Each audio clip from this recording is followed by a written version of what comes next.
HOA Karen stood at the iron gate of my property with her sunglasses on, clipboard pressed to her chest, posture stiff with borrowed authority, acting like the land under my feet already belonged to her. Behind me rose the mansion, 100 years old, freshly restored stone by stone, its windows catching the morning light the way they hadn't in decades.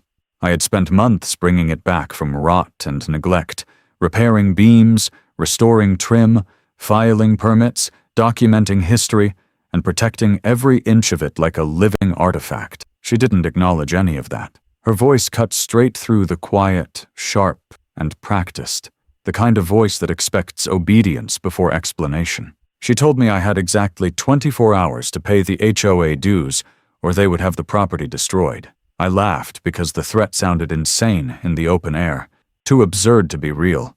I told her she had to be joking. I reminded her the mansion had been abandoned for decades, and there was no HOA here. She smiled the way HOA Karens smile when they think paperwork outranks reality. Before we move forward, drop a comment. Where are you watching from? She said there was an HOA now, and lifted a thick stack of papers like a weapon. She claimed the entire neighborhood was under new management, and that my mansion was included whether I liked it or not. Before I could respond, a sheriff's truck rolled up fast, dust lifting behind it and settling over the gravel like punctuation. A man stepped out slowly, boots heavy, hand resting near his belt, in a way meant to be noticed. He said he had a report that I was refusing to comply with HOA orders. His tone flat and rehearsed, eyes cold. My heart thudded once, not from fear but confusion, because nothing about this made sense. Comply with what, exactly? And since when did a woman who appeared out of nowhere get to summon law enforcement to threaten demolition? HOA. Karen folded her arms and told me I was trespassing on HOA property, that they had the right to enforce compliance. The so-called sheriff nodded slightly, like the decision had already been made and I was just a formality standing in the way. He asked if I had proof of ownership. I glanced back at the old brass plaque I had polished myself, the one that read, Registered Historical Property, 1922, and felt something shift from disbelief to focus. I said I had plenty of proof, then asked a simple question that cracked the surface. Since when does an HOA get to send a sheriff? HOA Karen smirked and said since she took over. Something was wrong, and my instincts started listing inconsistencies faster than my emotions could catch up. The uniform wasn't standard, the badge looked off, the truck didn't carry the usual markings you see when authority is real. This didn't feel like enforcement.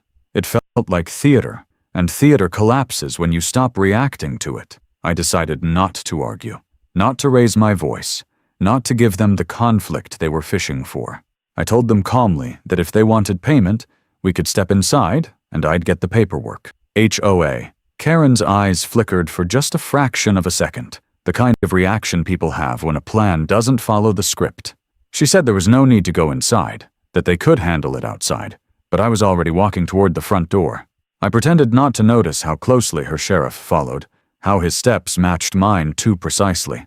Inside, the cameras blinked quietly from every corner, motion sensors armed, audio recording active, facial recognition tracking movement without announcement. I wasn't just restoring an old mansion, I was protecting history, and history doesn't survive by trusting strangers with clipboards.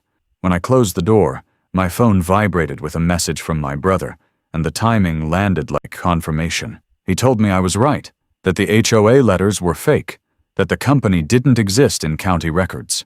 The confusion drained out of my system and was replaced by something steadier, colder, more precise. I turned toward the door and watched their shadows shift across the frosted glass, two figures waiting for me to blink. I whispered to myself that I wanted to see how far they were willing to take the act. That's when I caught the reflection I hadn't expected. HOA Karen giving a subtle signal, and the sheriff reaching toward his belt. He pulled out a folded paper, but his hand hovered near his holster just long enough to send a message.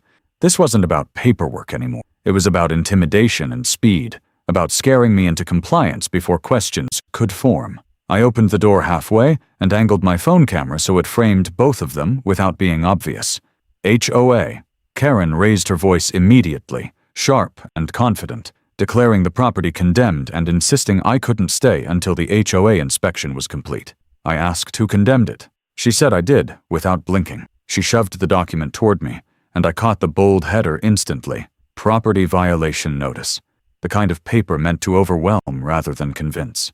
Something was off the moment I looked closer. The county seal blurry, the font mismatched, the date stamped 2 years old. I told her quietly it was a nice try. Her face tightened and she snapped back, asking if I was accusing her of something. I smiled, just enough to let her know I wasn't impressed, and told her I was just noticing she printed her official notice from Google. The sheriff stepped forward, grabbed the paper from her hand, and jabbed a finger toward my chest, like proximity would create authority. He said I could either pay now or take it to court. HOA dues and penalties totaling $42,000. The number almost made me laugh out loud because it was so detached from reality for a road with 3 empty houses and no infrastructure. HOA Karen snapped that it was the law here. I leaned against the doorframe and felt calm settle in fully for the first time since she arrived. I told her I was the law here, and the words landed heavier than I expected. She blinked, confused, asked me to repeat myself. I told her she should have done her homework, that before restoring the mansion I registered it under a preservation trust, and that any legal action went through the state, not a made-up HOA. The sheriff's jaw tightened as he turned toward her and muttered that they were wasting time, that she said I was a squatter. HOA Karen stammered, insisting she saw me move in, insisting I was lying. I stepped closer and dropped my voice so only they could hear it. I told them I had every document, ownership, taxes, permits, and cameras recording everything. I pointed to the small red light blinking on the porch and told them if they were fake law enforcement, this entire encounter was being recorded and broadcast. The sheriff froze where he stood, and HOA Karen's expression fractured just long enough for panic to leak through. I pulled out my phone, tapped once, and watched the feed stream to my attorney's cloud drive. I told them they had 10 seconds to explain who they really worked for. HOA Karen warned me I was making a mistake, but her voice lacked conviction now. That's when an engine growled from the side road, and a black SUV rolled in fast tinted windows. No plates. The fake sheriff snapped his head toward it and muttered something under his breath. HOA Karen's confidence collapsed as she whispered that they needed to go and grabbed his arm. Before they could move, the SUV door opened and a voice cut through the air, calm, deep, and cold, ordering her to step away from the homeowner because she was under investigation for property fraud. HOA Karen froze in place. The fake sheriff went pale. The real sheriff stepped out, tall and steady, authority radiating without effort. He identified himself, raised his badge, and asked what was going on. HOA Karen tried to speak first, claiming I broke into an abandoned property, but he cut her off and told her they'd been tracking her for weeks, that he knew exactly who she was. She tried to insist she was an HOA president, and he corrected her, pulling a file and naming her as the woman creating fake HOAs to extort homeowners across multiple counties. He pointed at her partner and identified him as her boyfriend, not law enforcement. The fake sheriff tried to argue there was no proof, and the real one smirked, turning a tablet to show footage of them placing fake HOA signs, stamping notices, posing in uniforms that didn't belong to them. HOA Karen's face strained as she whispered that it wasn't her. I folded my arms and told her she picked the wrong mansion. She accused me of setting her up, and I laughed, listing exactly what she did: trespassing, threatening destruction, sending a fake sheriff. I told her I restored a house and she destroyed her own case. The real sheriff told me I did the right thing calling it in, and asked how I knew she wasn't real. I told them her badge font was Comic Sans, and even the deputies laughed. HOA Karen glared at me, arrogance collapsing into something sharper, and then I saw it, the flicker of her eyes toward the tree line. The sheriff warned her not to try anything, but an engine roared behind the mansion, and another pickup tore down the back road. He cursed and said her crew was running.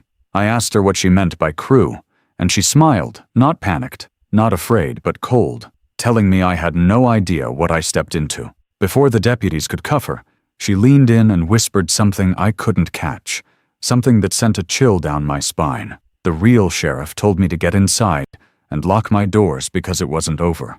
I nodded and stepped back as sirens faded, reached for the doorknob, and froze when I realized it was already open. I knew I had locked it. That meant someone else was inside, and the mansion I had just defended from fake authority had become the next stage of the confrontation. I didn't buy the mansion on a whim, or because I wanted a trophy to show off. I bought it because history doesn't survive neglect unless someone is stubborn enough to fight for it. The house had been abandoned for decades, written off as a lost cause by developers who saw only dollar signs and decay, not the craftsmanship hidden under layers of rot and dust. When I first walked through it, the floors sagged, the plaster crumbled at a touch, and the air smelled like time itself had settled in permanently. But the bones were solid, hand-cut beams, original stonework, details you don't see anymore because no one builds like this now. I didn't rush the process. I filed permits, pulled records, hired preservation consultants, and registered the property under a historical preservation trust before a single board was replaced. Every step was documented, inspected, and approved, because when you restore something that old, shortcuts don't just damage property, they erase memory. The trust wasn't a loophole or a trick. It was a shield, and I knew exactly what it did and didn't allow. Any legal action against the property had to route through the state, not a neighborhood committee with a rubber stamp. Taxes were paid, inspections passed, and every restoration permit sat neatly filed and backed up digitally. I learned early in the process that authority only matters when it's grounded in records, not confidence, and that understanding shaped how I moved through every interaction afterward. When HOA Karen showed up pretending to own my land, she wasn't just insulting me. She was ignoring years of legal groundwork that made her threats meaningless the moment they were spoken. What she didn't know was that I had already prepared for interference long before she appeared at my gate. Isolated properties attract attention, not always from the people you expect, and I wasn't naive enough to think restoring a century-old mansion wouldn't draw opportunists. That's why the cameras went in early, why motion sensors were calibrated, why audio recording was enabled, and why every entrance was logged. I wasn't paranoid, I was thorough. The house had survived 100 years because it was built to endure, and I wasn't about to let it fall to intimidation dressed up as governance. When my brother confirmed the HOA didn't exist in county records, it wasn't a surprise. It was confirmation of a pattern I'd already sensed. Authority, real authority, doesn't need to rush or threaten or inflate numbers to sound impressive. It sits quietly in filings, registrations, and jurisdictional boundaries that don't bend to pressure. HOA Karen relied on urgency and fear because she didn't have substance, and the fake sheriff relied on posture because he didn't have standing. I relied on preparation because preparation doesn't need theatrics. By the time they realized I wasn't confused or cornered, the balance had already shifted. The mansion wasn't just a building anymore. It was a case file, a witness, and a boundary they had no right to cross. Once you strip away the costumes and the volume, HOA Karen's entire operation revealed itself as a pressure machine built to overwhelm before questions could form. She didn't rely on legitimacy. She relied on speed, posture, and the implied threat of authority arriving before verification could catch up. Her language was calibrated to force a binary choice: comply immediately or suffer irreversible consequences, because urgency is the enemy of scrutiny. The clipboard, the papers, the countdown, all of it existed to make resistance feel reckless rather than reasonable. Bringing a fake sheriff wasn't about enforcement. It was about collapsing the distance between threat and consequence so fast that logic couldn't breathe. The abuse wasn't loud at first. It was procedural, disguised as inevitability. She framed the mansion as already lost, already condemned, already under control, so that my response would feel like denial rather than defense. That framing is how power abusers operate. They speak as if decisions have already been made somewhere higher, somewhere unreachable, and you are simply late to accept them. When she said the entire neighborhood was under new management, she wasn't informing me. She was daring me to challenge a system she claimed already existed. The fake sheriff's nods and rehearsed lines were there to close the loop, to transform her claims into something that looked like enforcement, even when it wasn't. What made the abuse effective was how ordinary it tried to appear. She didn't threaten me with violence. She threatened me with process, with demolition notices, with fines so absurd they were meant to paralyze rather than persuade. $42,000 wasn't a number rooted in law. It was a number chosen to shock, to make me feel small against something vast and impersonal. The fake sheriff's calm tone wasn't reassurance. It was intimidation flattened into bureaucracy, the kind that suggests resistance will be noted and punished quietly later. This is how people get coerced without realizing they're being robbed, by being told that non-compliance is not an option but a mistake. Her structure depended on isolation, a remote property, an owner working alone, a building with no immediate witnesses. These are the conditions where intimidation thrives. She expected me to feel surrounded even when there were only 2 of them at the gate. She expected the mansion's history and size to work against me, to make the stakes feel too high to risk confrontation. By declaring the property condemned, she tried to erase my ownership in a single sentence, to rewrite reality before I could anchor myself in facts. That move wasn't accidental. It was rehearsed, the same way her smile and tone were rehearsed, because this wasn't her first attempt. The fake sheriff was the linchpin of the abuse, the illusion that made her threats feel enforceable. His presence shifted the encounter from civil dispute to perceived legal obligation. Even though nothing about him was real, his badge font, his uniform details, his truck markings, all of it was close enough to pass at a glance, which is all most people ever give authority when they're under stress. He didn't need to arrest me. He just needed to stand there and let my imagination do the rest. That's the quiet cruelty of this kind of abuse. It lets fear fill in the blanks while the abuser stays technically clean. But abuse like this always leaves fingerprints because it overreaches. HOA Karen spoke with certainty but couldn't answer basic questions. She demanded payment but resisted entering the house. She claimed jurisdiction but panicked when documentation was mentioned. Each of those reactions was a crack, evidence that her power wasn't structural, it was performative. The moment I stopped treating her like an authority figure and started treating her like a failing system, the dynamic inverted. Her urgency increased, her tone sharpened, and her reliance on the fake sheriff intensified because she felt control slipping. That escalation wasn't confidence, it was exposure, and by the time she realized she was no longer the one dictating pace, the abuse structure she depended on was already collapsing under its own weight. The moment intimidation failed, evidence began surfacing on its own, because fraud can't survive sustained attention. Once I realized someone had been inside the mansion while the fake authority played its part at the gate, every instinct I had shifted from confrontation to containment. This wasn't about standing my ground anymore. It was about preventing further damage while the truth assembled itself piece by piece.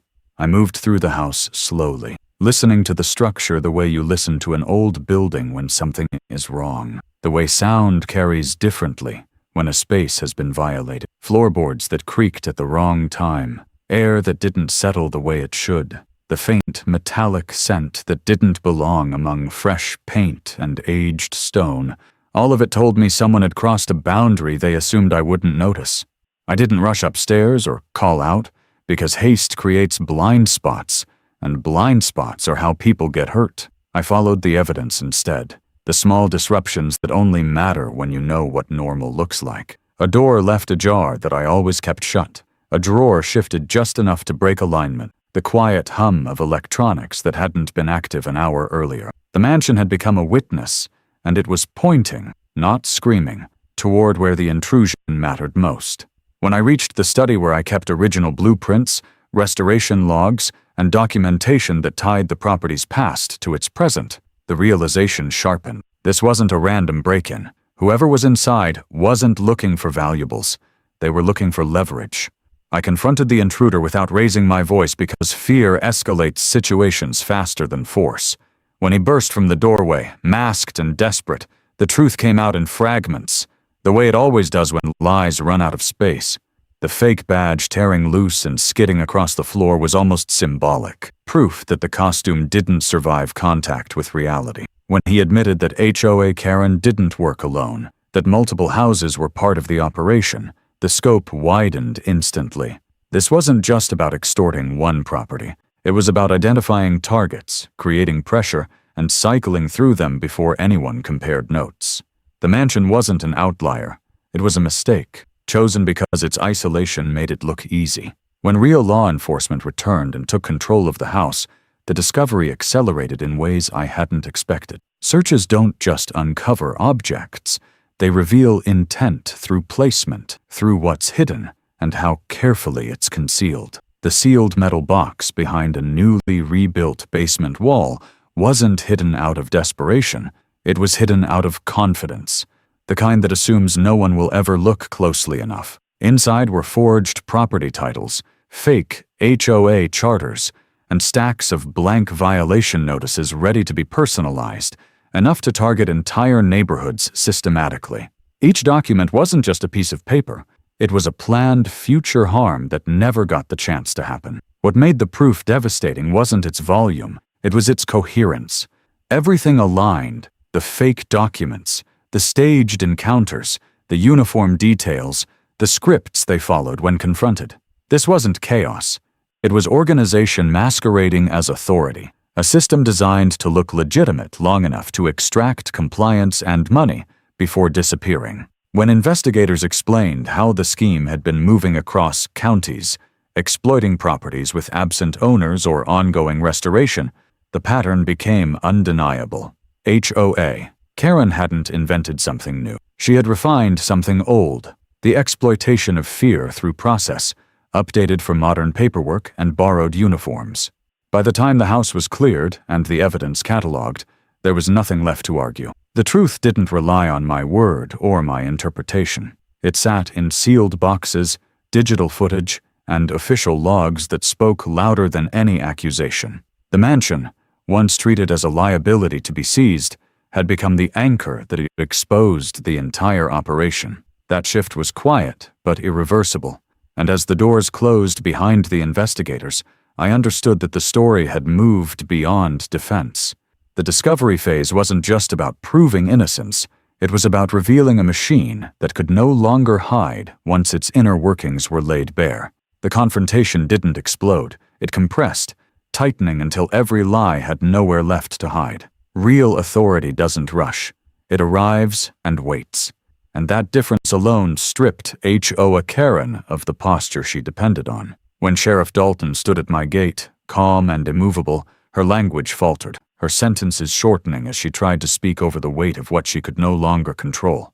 She attempted to reframe the situation, to reclaim momentum by accusing me of trespass, vandalism, anything that might confuse the narrative long enough to escape consequence. It didn't work. Every word she spoke now had to survive verification, and verification is merciless. The fake sheriff stayed quiet, eyes darting, jaw clenched, because he understood something she still resisted accepting. Performance only works when everyone agrees to suspend disbelief, and that agreement had just been revoked. When Dalton named them, identified their pattern, and laid out the investigation in plain terms, the crowd that had gathered didn't gasp or shout. They leaned in, phones lifted, silence settled. Public collapse isn't loud when it's real. It's heavy. And that weight pressed down on HOA Karen until her confidence started leaking out through sullen, uncontrollable reactions. A twitch of the hand, a glance toward escape, a tightening smile that couldn't hold. When the evidence appeared, displayed without flourish, the effect was surgical. Footage of fake HOA signs being placed, notices stamped, uniforms worn like costumes. Each clip eroded another layer of her constructed identity. She tried denial, then outrage, then accusation, cycling through defenses that only work when facts are scarce. Facts were abundant. The real humiliation wasn't being exposed, it was being reduced.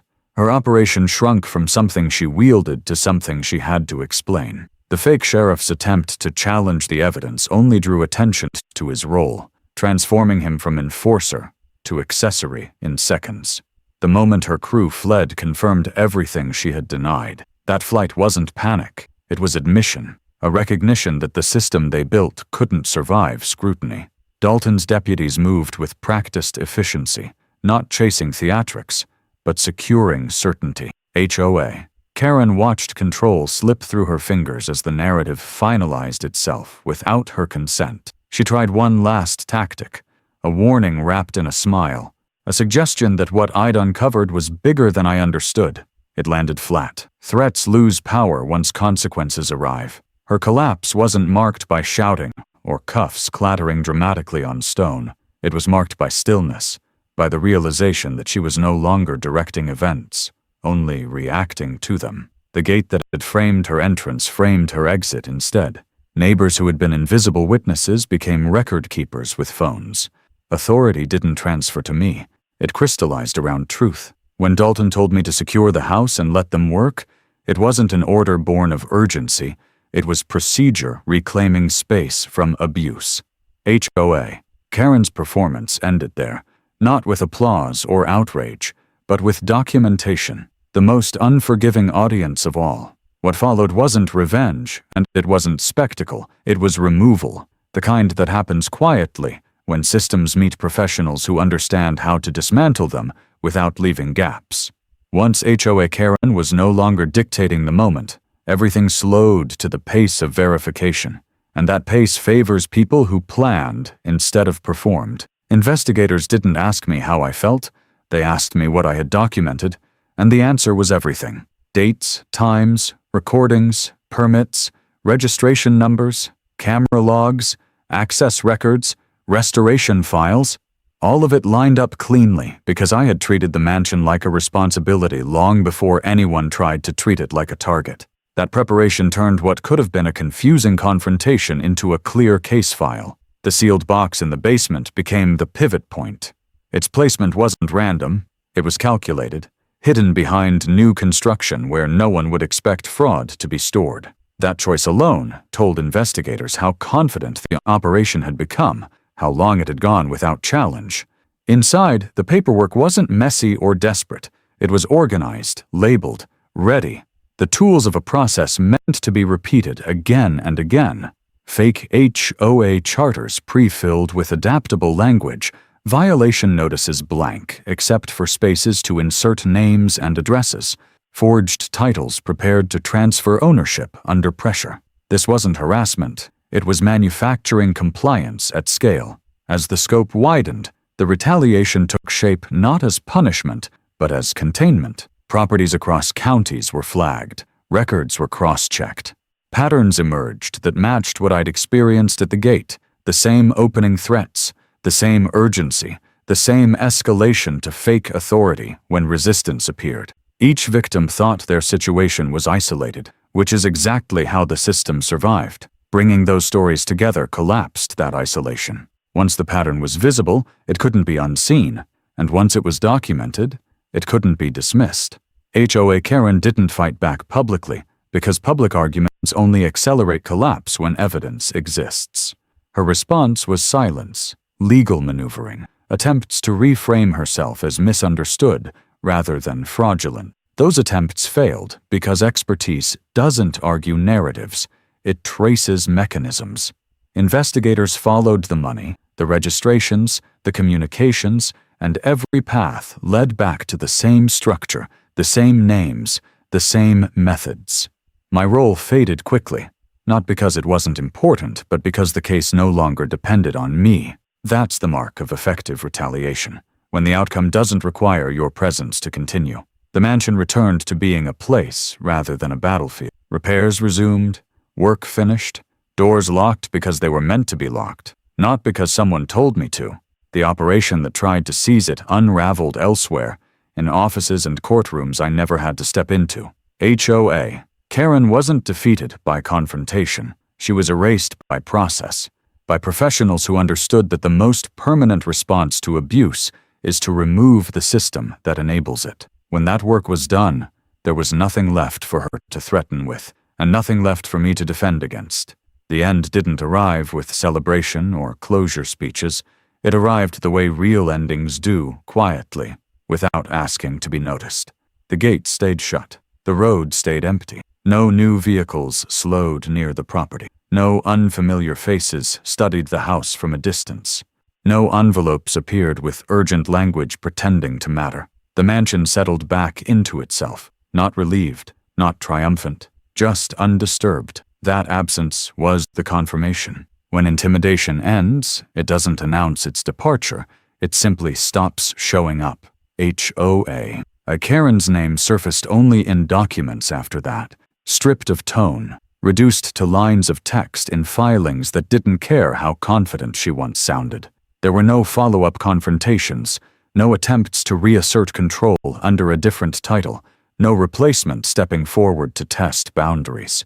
Operations built on borrowed authority don't survive exposure because there's nothing solid left to stand on once the illusion breaks. Her threats lost relevance the moment they were recorded, cataloged, and understood for what they were. Silence replaced her voice, and silence held. I continued working on the house the way I always had, methodically, without urgency. Paint cured, stone set, wood settled. The mansion didn't feel protected anymore because protection implies danger, and danger was gone. Ownership returned to being ordinary, unquestioned, unchallenged. Neighbors passed without slowing. No one asked what happened because nothing was happening anymore. The story didn't circulate, it concluded.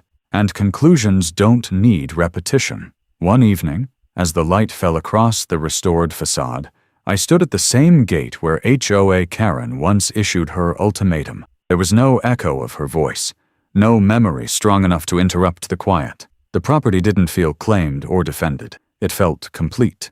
Whatever scheme tried to use it as leverage collapsed somewhere else, out of sight, where consequences belong. HOA Karen never came back. Nobody argued after that.